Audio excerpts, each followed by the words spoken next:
Just a few days ago, we all heard the news about Jerry Stiller's passing. And there was a great deal of reaction from everybody around the world because Jerry was a guy that really touched an awful lot of people with his comedy and his generosity. And it was 15 years ago that I had the opportunity to sit down with Jerry for our Back on the Block television show in New York. And I posted those two videos previously. They were basically 4-minute and 2.5-minute episodes from almost a full day with Jerry. So after I posted those, I realized that I had done a very special video for Jerry and his family, where I took all the outtakes and cut them together in a 35-minute video of Jerry really telling his story and pouring his heart out and making us cry and laugh at the same time. So to all of you Jerry Stiller fans out there, I think you'll enjoy that video and watch it in honor of Jerry and give him a salute and say thank you. Thank you, Jerry, for all the memories and being so kind and generous to me.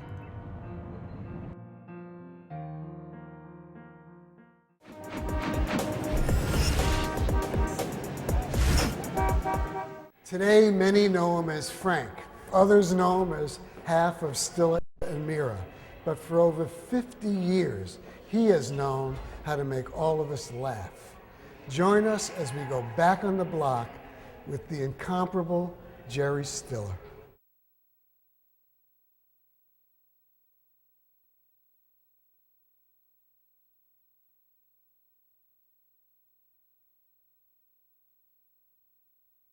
Here with Jerry Stiller at Katz's. You know this place well, Jerry. If you came to the Lower East Side, you worked during the week, you went to school, at the end of the week, whatever money you had, you'd have delicatessen, pastrami or salami. It was like a little feast that you had to celebrate the fact that you did something with your life. And we'd come here to Katz's. Later on, we used to come to Katz's when we were working at the Phoenix Theater. Between matinee and an evening, we'd come over here and have whatever it was they were serving. Of course, it didn't do you much good to eat at Katz's because you were belching and you were... It didn't help. Yeah, but you were in touch with your life, so to speak, you know, the gift that was given to you, delicatessen. Now, you mentioned you were a kid here, too. You moved 11 or 12 times by the time you were 12 or 13. I have a photographic memory of my early beginning. Born in 1927, that was me.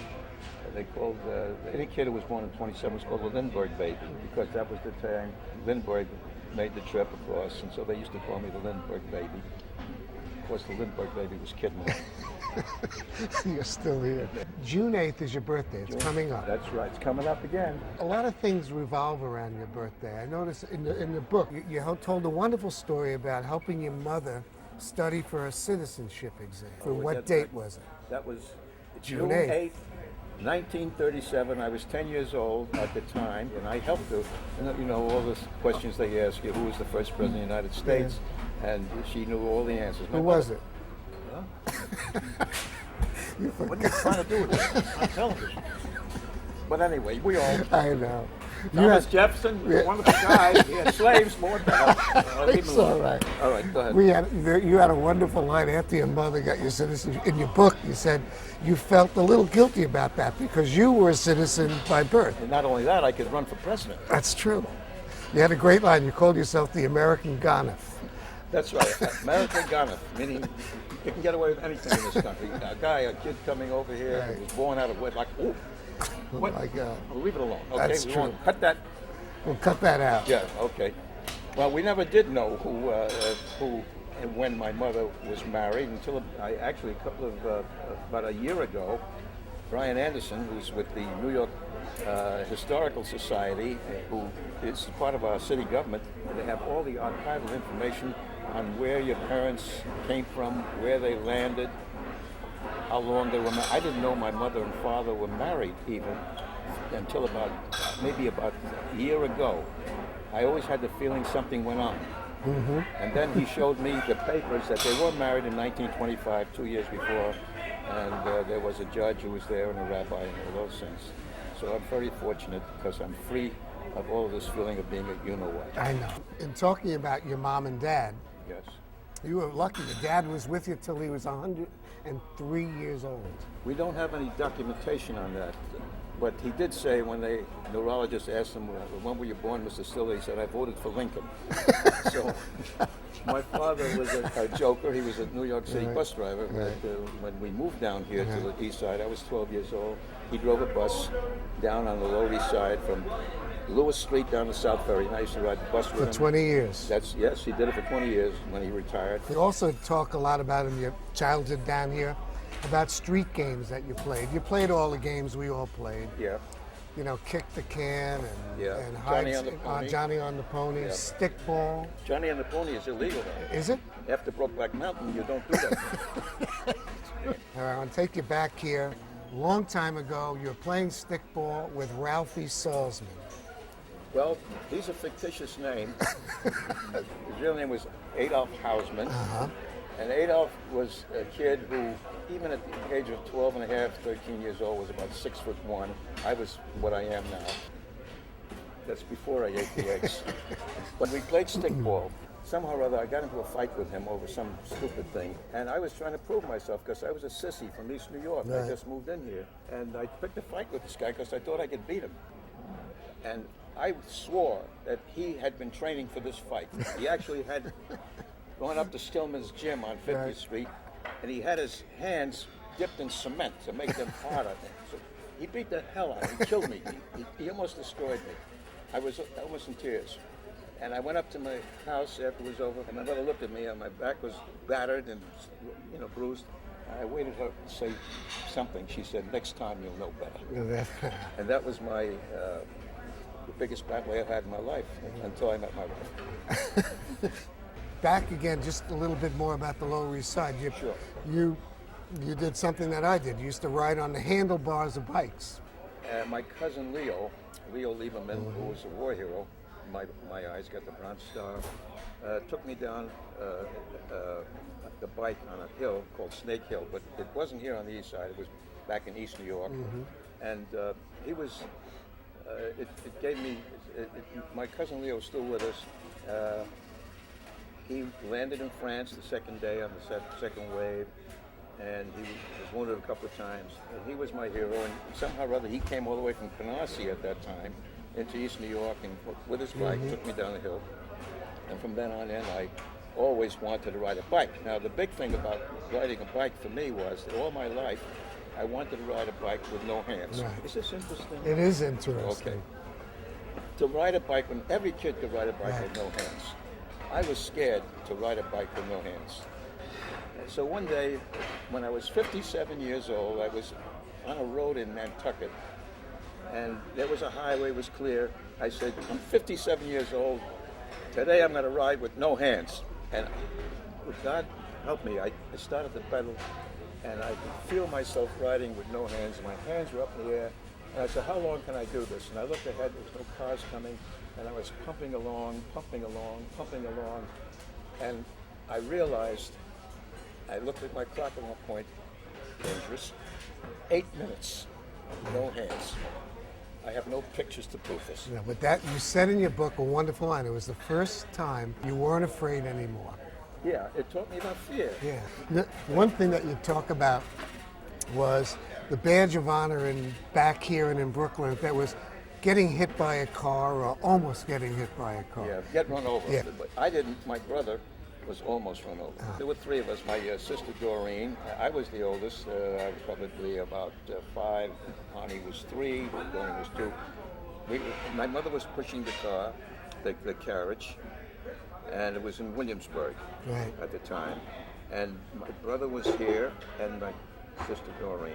Somehow or other, my brother ran out, and the car came. My brother went down, the car screeched to a halt, and my brother ended up with a black eye. And then people came up to me, and kids come up, I hear your brother almost got home. I said, yeah. Oh, yeah, Almost was good. The other thing that, if you had your tonsils out, that was a big deal too. Why, ate ice cream? Ate ice cream, but they promised ice cream. They didn't give me no ice cream. And to this day, I feel betrayed. When I see a good humor truck, no ice cream. Oh, with you.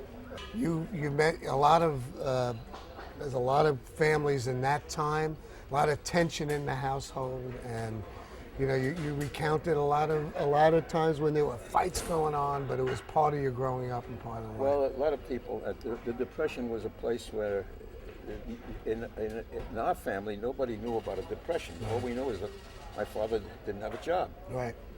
And it wasn't like the whole world was had the same problem. But my mother was right on my father. Go out and get a hack, which meant get a fare. My father's nobody is driving cabs now today. Nobody paying for cabs. He was almost, so he ran out of the house. He came back a couple of hours later, threw a quarter on the table. He says, there. And she said, now I can get some milk. But my father was in tears. I'll never forget that. And that was the period where I at one point said maybe someday I can do something about this 5-year-old mind. But my father always had a few pennies to take us to see vaudeville shows. Right. And that's where everybody was laughing. The fact that people had no jobs, people being dispossessed, put out on the street. They went to the vaudeville shows and people were laughing. And I looked at these comics up there and I got turned on by this. It made me feel funny. And my father, when he wasn't driving a cab, was always a funny guy anyway in the house. He'd make fun. He had family meetings. He'd get up, make a fool of himself. He used to go into the bedroom, put on my cousin Beatty's fur coat, put on her hat, put a flower in his mouth, come out to the whole family and start doing Carmen. Da, da, da, da, da. And my mother said, look, he's doing Carmen, he ain't got a job. But, you know, people got through, and we got through because we listened to the radio and heard all these wonderful comedians, mostly Eddie Cantor, who we loved. And I used to send away for tickets to see Eddie Cantor. Right. And they sent back 5 tickets to see Eddie Cantor. And we went down to Rockefeller Center, the 8th floor. That's where Conan O'Brien does the show. That studio is still there, the same thing. And then the announcer would come out, Harry Von Zell, and the orchestra was tuning up. And then out of nowhere comes Eddie Cantor running out. Are you all here? You came? Where'd you come from? Oh, come on, we're going to have a show. And he never held back one thing. He always let you know he was Jewish, which was a shocker because we lived at a time when there was a lot of anti-Semitism in the country at the time. There was a thing called the Bund, Fritz Kuhn, and there was a guy named Father Coughlin, who was an anti-Semite. He had a Sunday radio show. He was a rabid anti-Semite, and the country was looking for somebody to blame it all on. And Eddie Cantor would always let it out. And he sang a song, if I were president, he stopped and do it. The Jewish guy going to be the president? I said, my God, we can go to the White House, we could sleep over. Now talk to me about Henry Street Playhouse. Well, when we moved down here to the Lower East Side, there were a number of wonderful settlement houses that existed here. There was the Madison House, there was the Christodora House, the Education Alliance, and there was the Henry Street Settlement, which is also connected to the Henry Street Playhouse. And one day I went by the Henry Street, I must have been about 15 years old, and I heard some music. I went inside and there was somebody sitting at the piano in a darkened theater playing night and day. And there was a blue light on the cyclorama, and I was so entranced by it that when he was finished, I went up to the man on the stage who was doing the scenery. I said, how do I become an actor? He says, go up and see Mrs. Lane. Who's Mrs. Lane? Well, I went upstairs, and there was this very patrician lady. That's the only way I can describe her. Almost like an Eleanor Roosevelt feeling to her, as I might remember it. And I said, Mr. Brown said I'm an actor. She says, well, we're doing a show. What's your name? I said, Jerry. Jerry, we're doing a show called Lady Precious Stream, and I want you to play Shea Ping Quay. We're going to be doing, come down and rehearse. Well, that was the beginning of how I became involved with Mrs. Esther Lane, and she's still in my head. She's an inspiration. And all those early influences in your life and things where people encourage you to get into things stick with you a long time.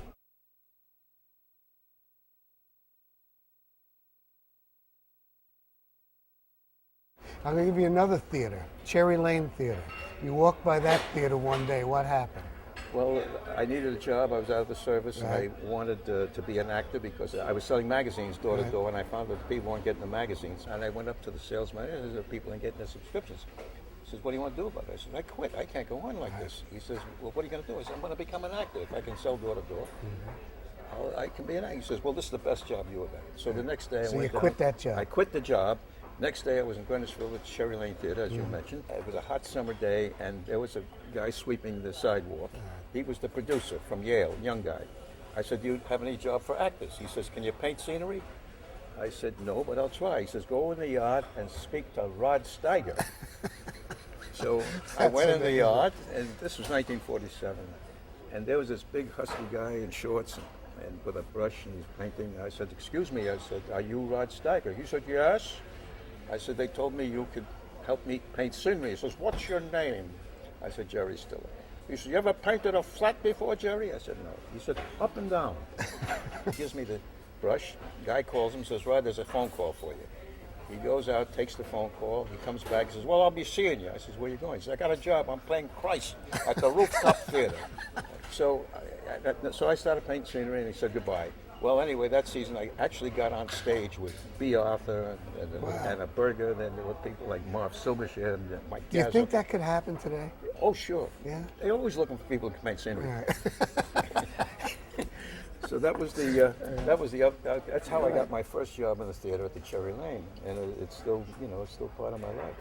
When you look at your career, you've done a lot of things in and out, but New York City seems to always be part of your experience and what you bring to whatever role you play. Many of the actors in the 50s moved out west, and it was the time when Johnny Carson decided to pick up roots and go out west. And when that happened, everybody went west. Merv Griffin was on the air, he followed shortly. But Ann and I decided to stay here because we said we couldn't ride a horse, because every actor who was a New York actor had to ride a horse. Right. They knew how to ride the horse, but they couldn't stop the horse. They used to tell the story, whoa, and they'd fall off the horse and they had to cut the scene. We just decided that our life was here, and although we would work out there, and we did a lot of work here and there, mostly we worked here, we did our act here. In my contract was that you have to fly me back to New York, so I could spend, if I did 2 shows, 3 shows there, I would fly back and do 1 week here in New York. And you met Ann in New York City. Met Ann in an agent's office. Before you met Ann, you were there with somebody named B in that agent's That office. was how, this story is, for me it's apocryphal. For you in the audience it might be boring, but anyway. I was looking to be a comedian by myself. I didn't know if I could do it by myself. So I met this very beautiful, tall, lovely woman named B. Redheaded B. Mortensen. She was sweet. And I said, why don't you and I do an act together? Well, she said, okay, we'll try to do an act. Well, after a while, I was trying to do more than an act with her, and she knew it, trying to dump me. And here we were, looking for work together. So me and B went into this agent's office, and among the many waiting to see the agent was this very innocent-looking girl. And B says, oh, Ann, I want you to meet Jerry Stiller. And there was Ann, who had auburn hair and very bright eyes, smelled nice, I always said. And she shook hands with me, and then they called her in to see the agent. Well, 2 seconds later, she comes out screaming and crying. I said, what happened? And she said, he chased me all around the room. And I was, act like this. And then they called my name. Jerry Stiller, go and see Sam. I went in to see the agent. I'd seen him before. I said, Sam, the first thing, why'd you chase that girl all around the room? He says, because I like her. Now it's your turn. So he chased me, and I ran out. There she was still with her friend B. And B says, why don't you take this girl out for coffee? And so B basically dumped you and gave you to Ann. B dumped me, gave me to Ann. Well, anyway, 6 months later we were married. I was taken by her, and she took me. You said after you were married, you looked over at Ann and said, you'll never be alone again.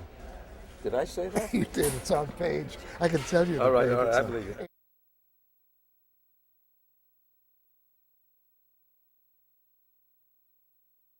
We're going to go back to a wonderful chapter, a new chapter in your life. Okay.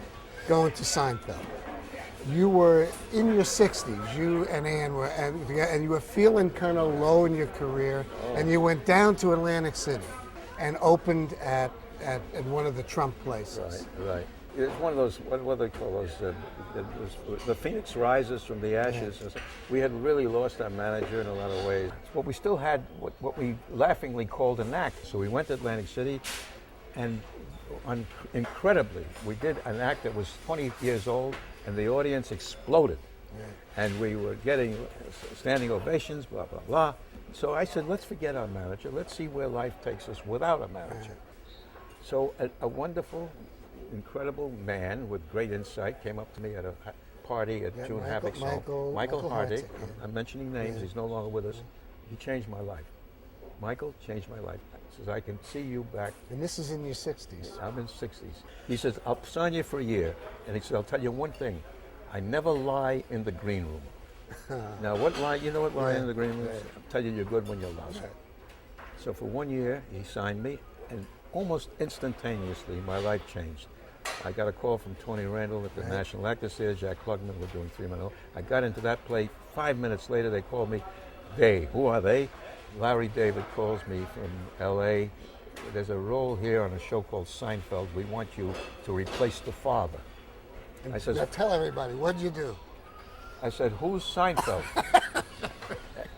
And there I was at an NBC read-through the first day. There was Larry, and there was Jerry Seinfeld, and Michael Richards, and Jason, and all the machos from NBC, and Julia Louis, and this woman named Estelle Harris. There she is. Right there? But they wanted me to do, and Larry said to me, look, I want you to play the character this way. You're this woman who, Estelle Harris. She talks like that. She'll scream at you. She'll holler at you. And I want you to play it down so that it's a good contrast. I says, okay, I'll do that. He says, the other thing, your son is Jason. He's got no hair. I want you to wear a bald wig. I said, all right. So we start rehearsing. Against your instincts? I have no. At this point, my instincts to get to work, keep the job. For a whole 4 days, I'm playing this role down, and there's nothing going on between myself and Estelle. It's not funny, and I know it. But they don't say nothing in this business. They don't tell you anything till they fire you. So knowing what is going to happen, just before we were shooting the last rehearsal for the show to be shot in front of the audience, she starts screaming at me. She said, You're the one who ruined his life. You never were a good role model. About Jason. You never were there for him. You were a lousy father. I says, you're the one who you're the one who spoiled him. You slept in bed with him all day. You made sandwiches for him. You never let him get out of the light. And they all started to laugh. Right. And at that point, Jason comes over to me and says, Jerry, don't be afraid to hit me. So he says, can I have the key to the car, Pop? I went, bang! And at that point, Estelle Harris says, Can I hit him too? and Larry David says, Estelle, only one person can hit Jason at a time. Then I said to Larry, I says, I got to take off the bald wig. I can't do the wig. Can I have my real hair? He said, okay, have the real hair. I've never worked on a show like that in my life, and you can tell why the show is such a huge success, because not just me. They let things happen between the actors that were very real, organic. I always said there was no air between us. There was no judgment. There was no, you're doing the line the right way, or you should do it this way. And Larry David would actually, this was a guy who would write the lines for you while you're on the set. That was the genius of the show. You and he must have connected as New Yorkers, a lot of the same background. Well, all I know is he was there he had great awareness of comedy and how much an actor goes through, a comic actor, to make it funny, because he was like that. At the time, before he was doing what he's doing now, he was a comic who did not, at that time, realize his potential. So he had great empathy for everybody. I always felt that about Larry. Now, you talked about you're idolizing a lot of these people as you've seen it. I have to tell you, Jerry, you are an idol to many, many, many people. You have to understand. You understand that. I'm a fraud. No, you're not. This has been That's an incredible time. well. I'll tell you. I'm enjoying every moment. Thank you. I wish I could sit here for 10 more hours. Who was this guy? Thank you, Jerry. Thank you. Good.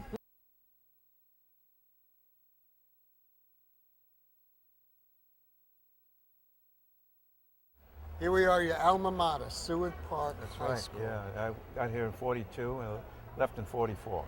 And you lived about, what, 6 blocks down that way? More than that. You see, I used to see that building. It blocks the river. I lived on the Wasiak houses. That was a housing project. And I used to kind of run here every morning because I was always late. My mother used to wake me up, make the sandwiches and all that, and I was late.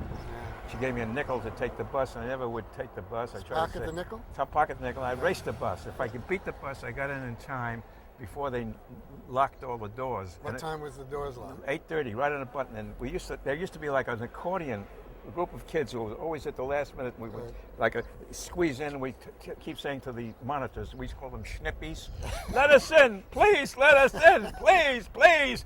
And the guy said, okay. And when we got in, we'd say expletive words. You son of a snippy, you know. And we had this. We hated them, but they let us in, and so we were saved. I was late a lot, and Why? they had. Why were you late a lot? Because I'm still late a lot. Are you? I'm still late. You I'm were late. on time today. I know today because I'm for you, Hank. That's No, but I had a late problem. This school right over at Seward Park High must be a building full of memories for you over there. It was a school in which, when I was there, we had a terrible football team, and as I remember it, when they decided to take it off the program because we lost everybody, we went out on strike to bring it back. That's the kind of school we were. Went down to City Hall in March to bring back football because we lost something, I don't know, a lot of games. Is there a girlfriend you can remember from over there? Well, that was yes, now that you bring it up. You're smiling. Yes, I smiled because I was in love with this girl. She was a very sweet, beautiful girl. She reminded me of something out of Tom Sawyer, like Becky Thatcher with brown hair. And I used to say to her, Annie, her name was Annie Goldhaber, can I take your books home, carry your books home from school? And she said yes. And we'd walk down Grand Street, right down here, and we'd pass the Henry Street Playhouse. And I said, you know, someday, Annie, I'm going to be playing on a show here. I want to be an actor. And that was the last time I saw Annie Goldhaber. Right. Except at this event in which Elliot Spitzer was there, was running for governor, came over to me and says, you know, Jerry, you used to carry my mother's books home from school. You're making this I'm up. not making it up. I'm not making it up. And he says, and we have a joke in the family. If you'd married my mother, I could have played Gaylord Fokker in Meet the Parents. You definitely are. I'm not making that up. And somebody, this really happened. And I would, there's got to be 2 degrees of separation from Jerry Stiller and everybody you meet. It's amazing. In life, yeah, it's that kind of thing. And you have a plaque in there, don't you? I have not seen it. You haven't? But somebody told me that it exists. Let's go see your plaque. You Want want to to see go and my take a look plaque? at it? All right. I'm not going to break down. Is it past 8:30? They'll let us we in. get in under the wire here. Right. Those schnippies, they're always in. Here we are, Seward Park. Oh, yeah. That's right. Remember. Look at this. Do you remember any of this? I don't remember a thing. And who's this good-looking guy right here? Oh, God. And who am I with?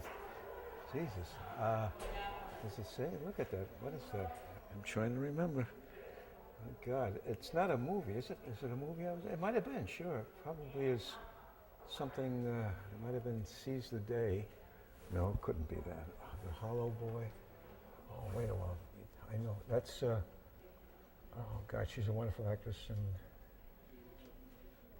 And we did Shakespeare in the Park together. And yeah, this is, I played the part of this guy from Washington Heights. I was just a violinist, kind of.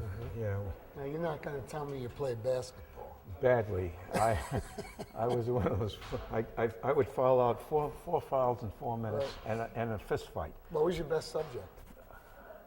Oh God, if I can say anything, it was probably English. It was my second language. I actually had a great English teacher.